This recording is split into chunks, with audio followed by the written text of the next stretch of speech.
네, 북한의 DMZ 지뢰 도발 배후가 건재한 것으로 알려진 가운데 북한 군부의 신세대 실세가 돌아왔다는 소식입니다. 그는 과연 누구인지 어떤 인물인지 잠시 후에 짚어보도록 할 텐데요. 한편 지난해에만 북한이 DMZ 지역 내에서 화공작전을 무려 6차례 감행했다고 합니다. 그 속내까지 짚어보도록 하겠습니다. 두 분 나오셨습니다. 세종연구소 홍현익 수석연구위원 그리고 한국국방연구원의 탁성한 북한 연구실장 두 분 모시고 이야기 나눠보겠습니다. 어서 오세요. 안녕하십니까. 네, 안녕하세요. 김정은 정권에서 그동안에 주요 인물로 떠오른 사람들은 여러 명이 있었지만 이번에 새로운 좀 생소한 인물이 등장해서 이 사람이 임광일이라는 인물인데요. 군부의 신세대 실세로 잠깐 부상을 했다가 한 몇 년 동안 공식 석상에는 모습을 보이지 않았거든요. 근데 이번에 다시 컴백했어요. 자료가 별로 없어요, 이 사람에 대해서. 임광일이라는 인물 어떻게 보고 계십니까? 네, 맞습니다. 오늘 북한 조선중앙TV를 통해서 김정은이 정권 수립 기념 공연을 관람했다는 소식이 이제 전해졌는데요. 김정은 뒤편에 그 임광일이라는 그 중장 계급을 단 그 군인이 등장을 했습니다. 네. 근데 이 사람에 대해서 우리가 좀 관심을 갖고 보는 이유가 뭐냐면 2년 전이죠. 2013년. 2013년이면은 이제 김정은 정권 출범 초기입니다. 이때 이 사람이 김정은을 지근거리에서 수행을 해가지고 연평도 포격 부대를 시찰하고요. 군 화력 타격 훈련을 참관을 한 적이 있었습니다. 그래서 그때 이 사람이 김정은 시대에 군부를 이끌고 갈 사람이다. 그 군부에 떠오르는 샛별이다. 이런 이제 관심을 끌었었는데요. 네. 그 이후에 이 사람이 사라졌습니다. 그래서 그에 대한 어떤 그 거치나 행보나 역할에 대해서 궁금증이 이제 이렇게 일어났었는데요. 어쨌든 이 사람의 현재 직책이나 다른 정보가 알려진 바가 별로 없고요. 다만 김정은과 가깝게 앉아 있다는 그런 사실을 비추어봤을 때 군부에 비중이 있는 인물로 추정이 되고요. 앞으로 이 사람이 어떤 역할을 할지는 지켜봐야 될 것 같습니다. 그러니까 화면에 지금 이제 빨간색 동그라미로 해서 저희가 좀 보여드렸는데 이렇게 비교적 좀 젊은 나이인 것 같다 이렇게 좀 보이고 2013년 이후에 이번에 처음 나타난 거거든요. 거의 한 2년 만인가요? 별 2개를 달고 나타난 건데 그 사이에 뭘 했을까요? 왜 글쎄요. 전혀 나타나지 않았을까요? 네, 김정은의 눈에 벗어났든가, 아니면 지방에 내려가가지고서는 이를테면 야전군 분대에서 있다가 좌천됐을 가능성이 크죠. 아무래도 좀 출세가도를 달린 사람들은 자주 나타나는데 네. 눈에 안 보인다는 건 아무래도 지방에 카메라가 없는 곳에 있었다는 네. 얘기니까 그러다가 다시 이제 김정은이 불러들여가지고 저렇게 이제 김정은 바로 뒷자리에 또 앉아가지고 그러네요. 또 계급도 한 계급 올라가지고 이제 나타났는데 김정은이가 보면은 꼭 그 계급을 떼었다 그래서 미워하는 것만은 아닌 것 같아요. 자기 호위 사령관이라면 경호실장인데 예. 그런 사람도 별을 띄고 별을 더 이제 낮췄다가 그런데 그 김정은이하고 팔짱을 끼고 사진도 찍고 그러다가 다시 또 진급도 시켜주고 그러면 팔짱을 낄 정도면 얼마나 친한 거겠어요. 이렇게 예. 경호실장인데 그러니까 김정은이의 하나의 통치술이지 그리고 김정은의 어떤 그 즉흥성 이런 것을 이제 말해주는 거지 계급이 낮아졌다라고 꼭 그 사람은 이제 완전히 버림받았다. 꼭 그런 것만은 아니다. 네. 물론 다른 경우도 많습니다. 계급 떼어서 죽여버리기도 하고 그렇지만 그 계급이 낮아졌다고 반드시 총회에서 완전히 벗어난 것만 아니다. 약간 버릇을 고치기 위해서 그런 견장 정치라 그래서 계급을 떼었다 붙였다 하는 것이 아닌가 이렇게 보입니다. 그러니까 사람을 부리는 이 스타일이 김정은 위원장이 좀 즉흥적이기도 하고 종잡을 수가 없다 이런 평가가 많이 나오는 것 같습니다. 김정은이는 농구 감독이라고 비유해요. 김정일이는 영화 감독이라고 그러잖아요. 네. 영화 좋아하잖아요. 어떤 김정일이가. 의미죠? 예. 김정일이가 영화를 좋아해서 그런지 영화는 주연 배우 한 번 쓰면 처음부터 끝까지 다 주연이잖아요. 그러네요. 예. 농구는 주전 선수라도 바로 B 눌러가지고 바꿔치기 하면 그만이잖아요. 예. 김정은이의 스타일은 농구 감독 스타일이다. 이렇게 보시면 될 것 같습니다. 예, 농구 감독과 영화 감독 비교해서 이렇게 네. 이해가 쉬워요. 그렇게 말씀해 주시니까. 근데 임광일 이야기가 나와서 그렇지만 한동안 이렇게 보이지 않다가 말씀 그대로 다시 또 컴백해서 네. 저희가 이제 공식 석상을 통해서 볼 수 있는 인물들이 있잖아요. 네. 그동안에 그런 인물들이 꽤 많았잖아요. 그런 사람이 많죠. 예. 김영철 총정찰국장, 요번에 맞습니다. 목함질에 작년에 소니 사건, 천안함 폭신까지 다 했던 그렇습니다. 예. 김영철이도 별 4개 달았다, 3개 달았다, 다시 4개 되고 이러고요. 예. 지금 말씀드렸던 윤정린 호위 사령관, 이 사람 경호실장인데 네. 별 4개에서 3개 됐다가 다시 4개 되고 이렇게 왔다 갔다 하고요. 가장 그 극심한 경우가 박정천 부총참모장 화력지원국장이라는 사람인데 이 사람은 중장, 상장, 중장, 상장, 소장. 그러니까 별 네. 2개에서 변화무쌍하네요. 3개, 2개, 3개, 1개. 네. 그러니까 1개에서 3개로 왔다리 갔다리 막 그러네요. 하고요. 그다음에 이제 현영철 지금 처형당했을지도 모르는 인민무력부장 있잖아요. 처형당했다고 이제 얘기가 나오고 있죠. 예. 근데 이 현영철 경우에는 보면 8군 단장이라고 백두산 지역에 군단장 하다가 그다음에 차수계급장 2계급을 진급해서 그 총참모장 북한군에서 2등 내지 3등 서열에 왔다가 다시 일선의 군단장으로 다시 상장으로 강등해서 갔다가 다시 별내게 달고 인민무력부장으로 복귀했다가 지금 예. 처형당했다는 겁니다. 그러니까 얼마나 이 부침이 심합니까? 그러니까 김정일 예. 시대에는 상상도 못하던 일이죠. 예, 그러니까 현영철도 이제 처형됐다더라 또 아니라더라 이런 네. 설들이 계속해서 나오는 거 보면은 어쨌든 인사 스타일이 참 이게 뭔가 좀 변화무쌍한 것이면은 그러니까 네. 부하들로 틀려온 하여금 것 자기의 스타일을 예측 못하게 하는 거. 그게 또 전략이군요. 이게 통치술의 하나입니다. 예. 근데 나쁜 통치술이죠. 그러니까 바로 이 부분인데요. 일종의 긴장감을 좀 조성을 해서 그야말로 자신의 입지를 좀 공고하게 하고 군부까지 장악할 수 있는 전략이 바로 김정은 위원장의 통치 스타일이라 이렇게 볼 수 있겠습니까?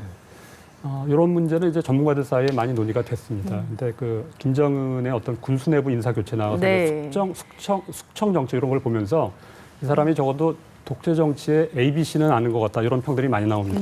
좋은 얘기는 아니죠. 예. 예, 그 과거에 그 역대 많은 독재자들이 했던 패턴을 이제 모방하고 있는 그런 것으로 이제 생각이 되고요. 어쨌든 이제 이런 김정은의 스타일 인사 교체를 넓은 의미에서 바라보면은 한 3가지 정도를 이제 의미를 부여할 수가 있을 것 같습니다. 먼저 김정은이 친정 체제를 구축하고 있다는 건데요. 인사 교체와 숙청을 통해서 기득권 세력을 몰아내고 자신의 어떤 정치 공간을 확보하고 있는 그런 부분이 눈에 띄고요. 또 하나는 이제 그 지배 연합 구조를 유지해서 그 세습 정권의 정당성을 확보하고 있다. 김씨 왕족과 빨치산 간의 어떤 그 그룹 인터레스트를 도모하고 있는 그런 측면이 있고요. 궁극적으로는 3번째로 김정은의 권력 강화에 초점을 맞추고 있는 것 같습니다. 네. 근데 지금 진행되는 것만 보면은 이 사람이 소기의 목적을 달성하는 듯도 보입니다. 그러나 리스크도 같이 커지고 있다. 그렇죠. 왜냐하면 너무 변화무쌍하고 그다음에 네. 많은 희생자가 나와가지고 어떤 그 의구심과 불안감도 같이 커지고 있다 이렇게 볼수 있겠습니다. 반발심도 있지 않을까요, 내부적으로? 이게 오래 지속되다 보면은. 그리고 이제 홍 박사님, 이게 조금 다른 이야기인데요. 이 얘기가 이제 국감에서 나온 이야기입니다. 북한군이 최근 5년 동안 집계를 해봤더니 DMZ 지역 내에서 이 비무장지대인데요. 여기서 화공작전을 13차례 벌였는데 우리가 입은 피해 금액만 해도 한 8천만 원 정도가 된다. 이렇게 이야기가 나왔습니다. 왜 북한군이 이 화공작전을 벌이는 걸까? 이유가 무엇일까요? 화공작전은 다 그 기억하시겠지만 그 목함지뢰 사건 났을 때 네. 이들이 몰래 잠입해서 포복해 가지고 와가지고 목함지를 설치했으니까 이게 왜 그러냐면 우리 눈에 안 띄인다는 거죠. 네. 사격 라인에서 보이면 사격할 수 있지만 안 보이니까 그러니까 소위 뭐 사계 청소라 그래서 네. 사격을 하는데 장애물이 되는 거를 치워버리는데 불 지르는 것처럼 좋은 게 없다. 그래서 우리도 목함지뢰 사건 있고 나서 하나의 보복 조치로 화공작전을 하려고도 생각을 했지만 네네. 사실 이게 어떤 DMZ의 생태계를 파괴하고 환경에 저해되잖아요. 맞습니다. 그래서 네. 이제 우리도 하려다가 말았는데 또 2001년에는 남북 간의 합의로 화공작전은 가능한 하지 말고 DMZ 생태계를 보호하자 이렇게 약속까지도 한 적이 있습니다.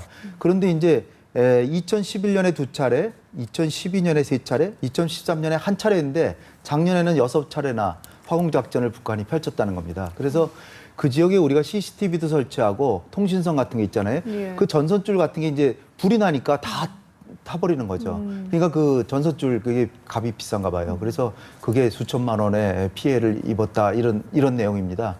그래서 뭐 이게 사실 북한이 2001년에 우리와 합의했는데 이렇게 자꾸 어기고 그러는 거는 우리도 이제 따지고 해야 되지만 어떻게든 북한이 이렇게 하지 못하도록 우리가 잘 북한을 관리해야 되지 않을까 이렇게 보입니다. 그렇습니다. 그래서 뭐 아니면 뭐 소형 소방차 같은 거 네. 소방장비, 소형화된 소방장비를 배치해서 불을 빨리 꺼야 된다. 뭐 이런 얘기도 나오고 있습니다. 그렇습니다. 이게 더 이상은 이런 것들이 일어나지 않도록 우리도 네. 실제적인 어떤 대응 준비를 좀 하고 있어야 될 것 같습니다.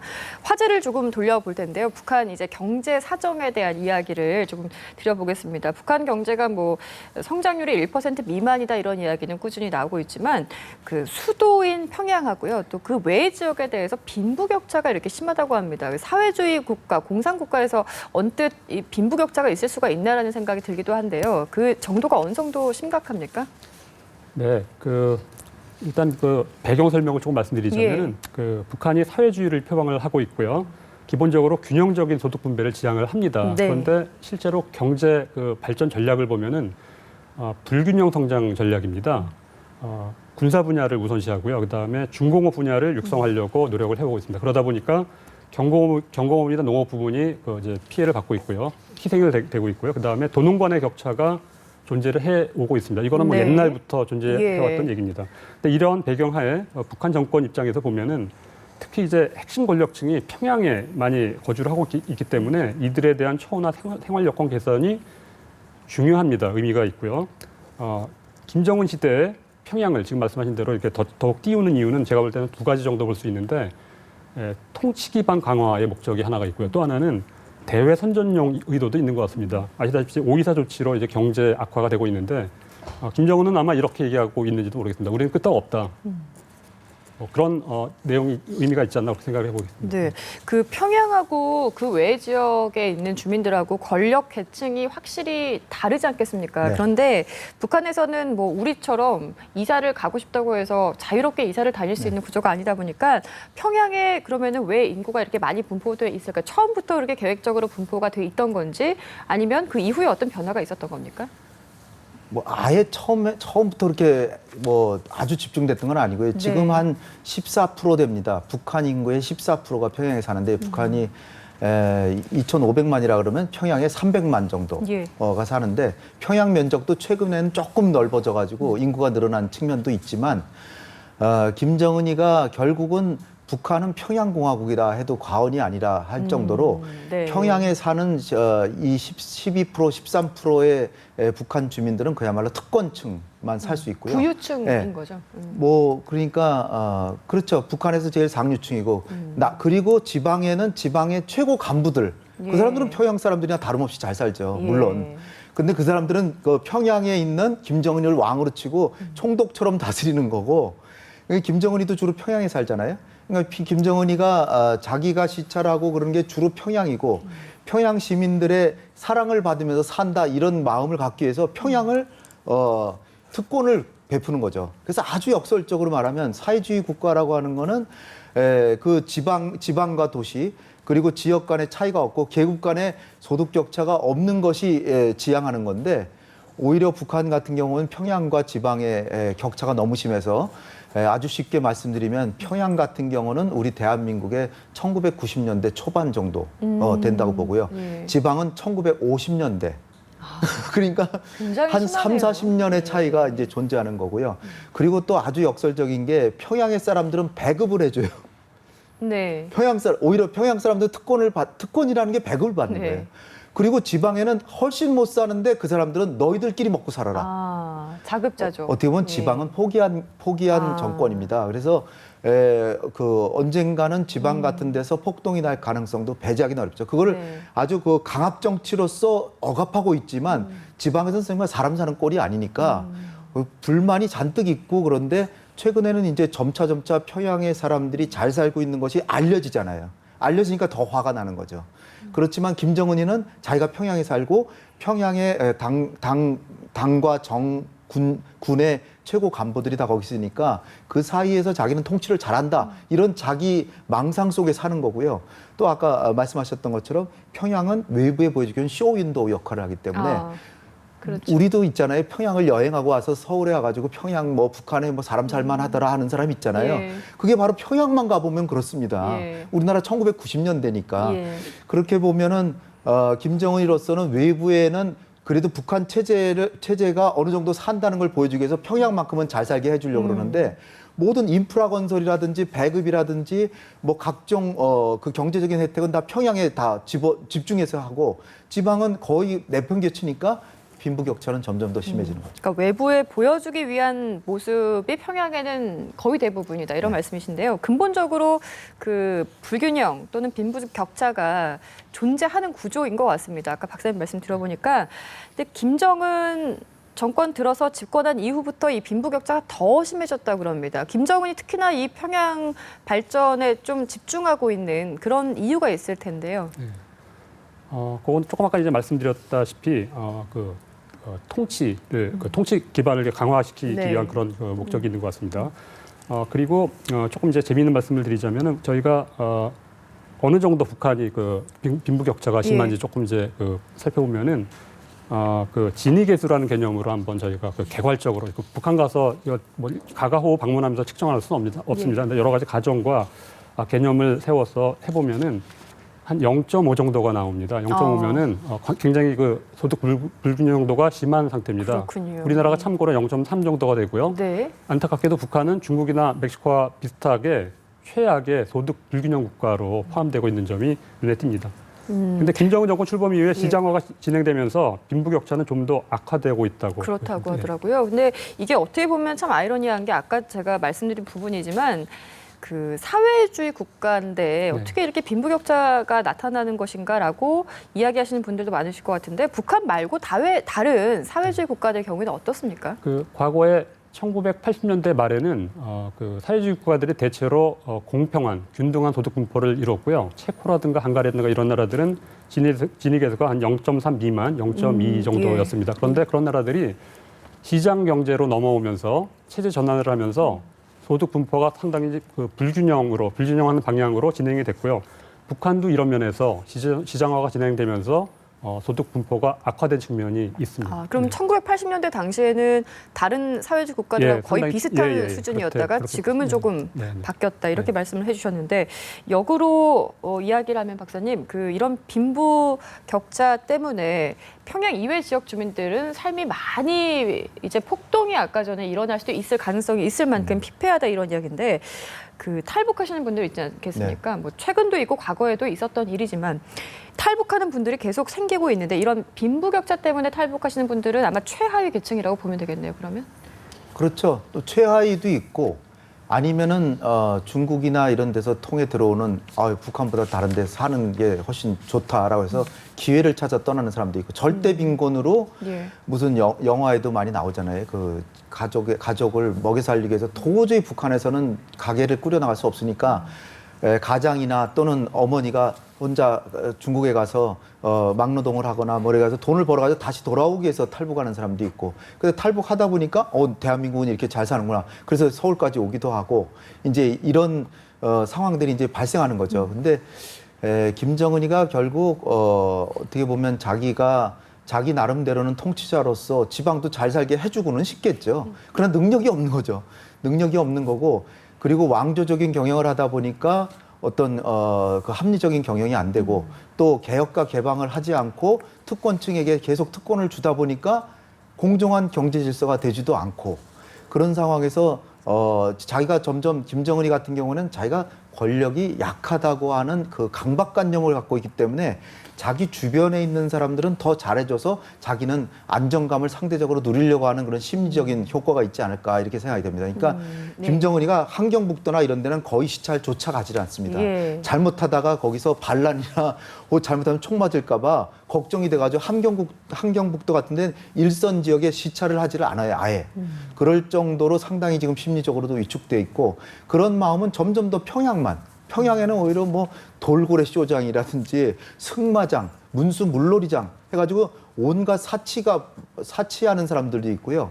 온갖 명품을 몸에다 지니고 다니는 사람들도 한 6만 명 정도는 최상류층을 누리고 있다. 이렇게 있기 때문에 결국에는 본인 체제가 불안정하다는 이런 방증 아니겠습니까? 이런 그렇죠. 부분도? 그러니까 점차 김정은이가 그런 열등감에서 벗어나지 못한다면 개혁 개방할 수도 없고 그렇게 되다 보면 점점 평양공화국이 될 테고 평양공화국은 배급받는 평양 그리고 자력갱생해야 되는 지방 자력갱생이라는 건 내팽개친 겁니다. 사회주의 경제라고 하는 거는 계획경제로 중앙에서 모든 걸 다 계획해서 생산 분배 뭐 자원까지 다 주고 월급도 주고 중앙에서 다 해줘야 되는데 아예 아무것도 안 주고 뜯어가기만 해요.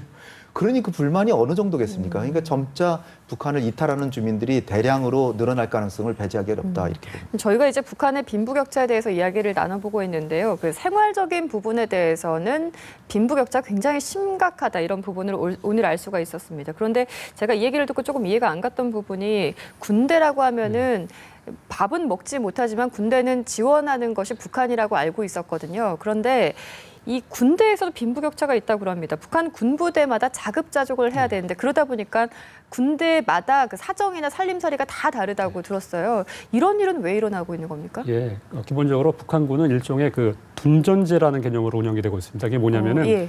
주둔한 지역에서 군이 경제 활동을 통해서 어느 정도 운영 경비를 조달을 하는 것입니다. 그게 자체 조달 개념인데요.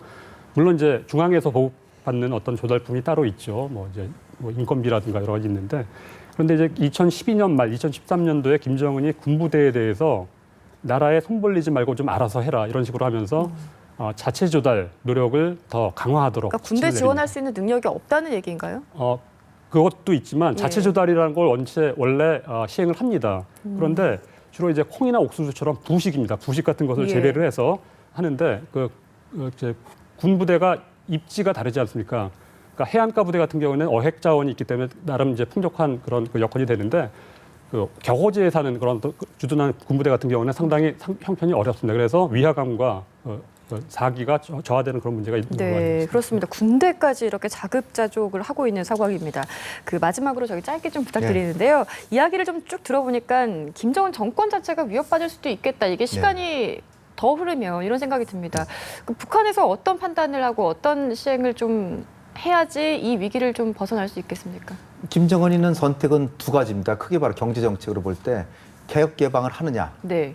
아니면 계속 폐쇄적인 자력 경쟁 체제로 가느냐인데 문제는 뭐냐면 어느 쪽으로 가든 김정은이 망하게 돼 있습니다. 개혁 개방을 하면 소득 수준이 조금 낮으면서 개혁 개방을 하니까 대한민국이 잘 사는 거, 외부 세계가 훨씬 잘 사고 지금까지 김씨 집안한테 속았다는 걸 주민들이 알게 돼서 정권을 무너뜨릴 테고요. 문을 꽁꽁 닫아 잠그고 지금처럼 폐쇄 경제를 하면 경제가 계속 침체할 거기 때문에 또 대중봉기라든지 결국은 또 비참한 최후를 맞게 될 것이다. 그러나 우리가 대한민국이 해야 될 거는 김정은이가 개혁 개방을 하면서 붕괴하도록 그걸 유도해야 된다. 물론 붕괴란 용어 자체도 쓰지 말고 네. 개혁 개방을 하면 너네 체제는 생존할 수 있다. 이렇게 설득해 가면서 그래서 중국처럼 좀 해봐라. 그러다가 북한 경제도 상당히 나아지는 가운데 서로 평화적으로 대화와 협상을 통해서 통일하자. 이런 식으로 북한을 우리는 설득해야 될 거라고 생각합니다. 네. 그러니까 우리 역할이 더 우리 역할이 중요해지는 중요하죠. 정말 그런 시점인 것 같습니다. 네, 이렇게 해서 북한 동향들 좀 짚어봤습니다. 탁성한 박사 그리고 홍현익 박사와 함께했습니다. 고맙습니다. 네. 감사합니다.